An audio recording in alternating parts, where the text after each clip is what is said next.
Jayce is pretty strong now. Even pro players started abusing the ability haste breakpoint on Jayce that allows him to send 2 accelerated shock blasts from a single gate. This is even mentioned by Azale in the LCS broadcast. Really, really good. So when you actually get late game on Spear of Shojin Jayce, you can get to a point where you can do 2 shock blasts per acceleration gate.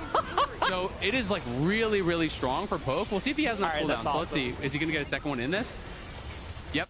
But something that pro players or even casters are not realizing is that you don't actually need Spear of Shojin to do the combo. In fact, you don't even need 4 items at all. You just need a correct rune setup and sufficient ability haste.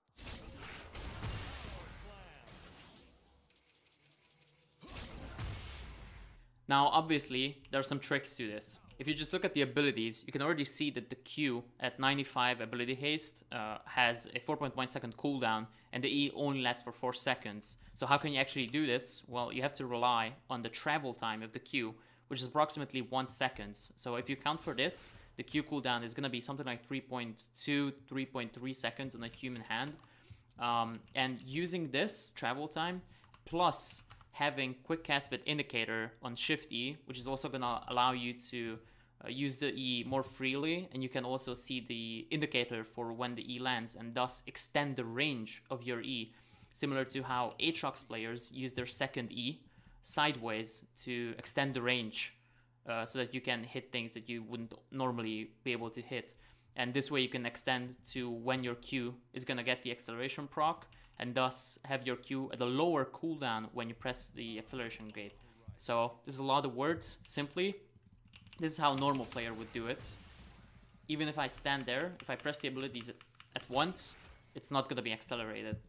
But if I play with the travel time of the first shock blast, essentially, I can recreate this 100% of the time. I can have 2 accelerated shock blasts because I waited for the Q to fly.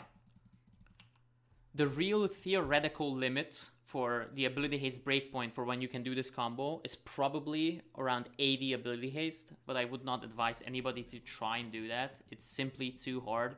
Even with a script or even me trying it for 10 minutes, it took a lot of time to figure out how to actually do it, and it seems pretty unpractical.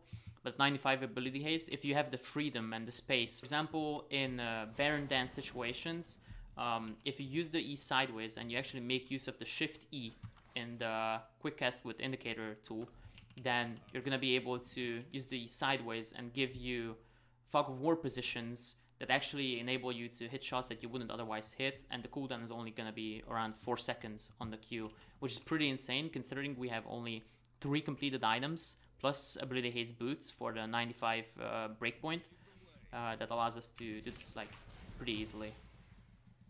This, for example, is very, very difficult to see for anyone, and you have access to both of the major bushes that people like to play around at the Baron Dance. This is pretty similarly possible in Dragon Pit. Now, you can recreate this 100% of the time. It's pretty easy to do at 95 ability haste. The only time when you're not going to be able to do this is when, for example, you're being chased by an enemy team, because if you run away, you're not going to be in range of the E to press the Q again, because again now you're being delayed by the travel time of the second Q. You can only do this combo at 95 ability haste if you stand inside of the gate when you shoot the second shot like this. One more important thing, although this is not very advised at this ability haste, I would usually do this when I have either Spear of Shojin or Ravenous Hydra as my 4th item. It is possible to deal hammer form damage between the 2 Qs if you do the combo properly, but it's pretty difficult to do, even though it's theoretically possible even at this ability haste.